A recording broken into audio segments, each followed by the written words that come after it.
Hello, Raw Food Rehab. Today is Monday. It's August the 16th, and that means that we're already into week 6 of revealing your inner rock star.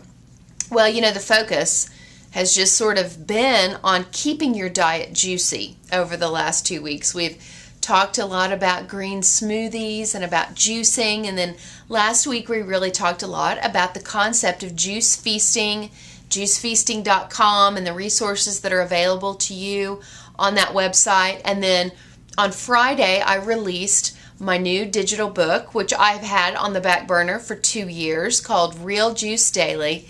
And it's just right at 150 pages, taken straight out of my blog and my journal. It's just the story of my personal experience of being on a juice feast for 92 days. And I tell you what I drank every day. I talk to you about my spiritual thoughts, emotional thoughts, physical changes. I tell you, a play-by-play of what my measurements are, how much I weighed, all the details, pretty intimate details in some parts of the book about what was going on with me during that time. And I mean, it's just a tool. I think it's a helpful book.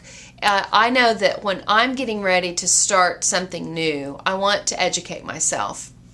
And that brings me to my next point.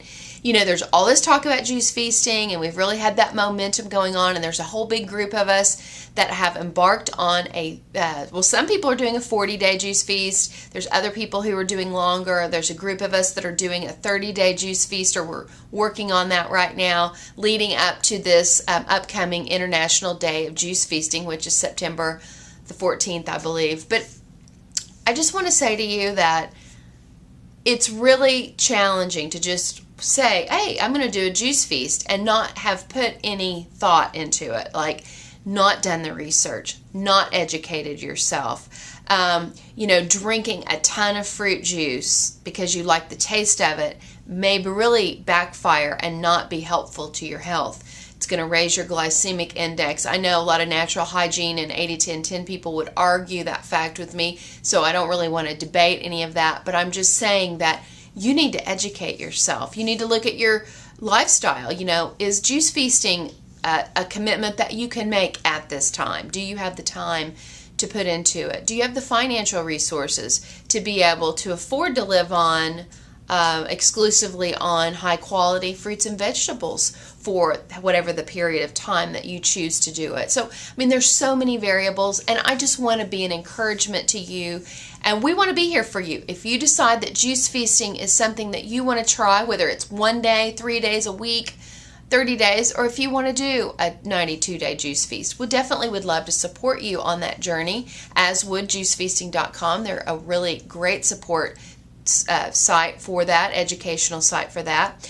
But I also don't want you comparing yourself with other people, and I think a lot of that happens not just on the juice feasting end of it, but what we do is we look at person X over here who's maybe 100% raw, and they've lost the weight, and they're living the dream, and they're doing the deal, and we're comparing ourselves to that person. I think I used to do that a little bit with like Matt Monarch and Angela Stokes, and I would look at them and I'd be like, look at them, they're totally doing the deal, and what's wrong with me? Why am I faltering? Why am I challenged? What's going on with me? Well, the reality is there are two people in total one accord doing that, making the decision that they want to be 100% raw, and their whole lifestyle, their business, everything they do revolves around that lifestyle. And here I am, mom in the middle of the United States in Tulsa, Oklahoma, that doesn't really have we don't even have a raw food restaurant in Tulsa. We did for about 2 minutes, but that's not around anymore.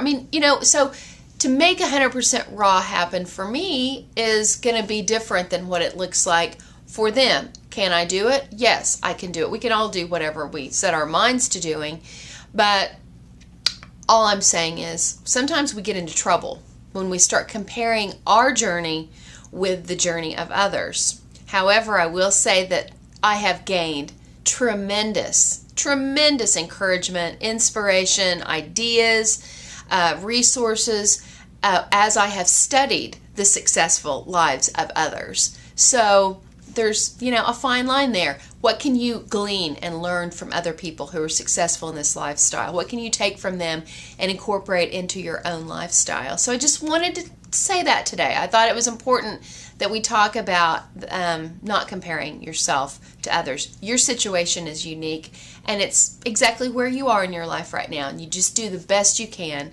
You do the best today. We're all just trying to do a little bit better today than we did yesterday, and that's part of the excitement of the journey. So today we are celebrating Raw Food Rehab as an open community's 10-month anniversary. We have been live here at the big mansion for 10 months now.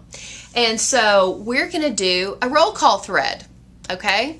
We are going to have you sign in. I'm not going to have you sign in under this video, but I'm going to have a separate sign in for you if you're in the house.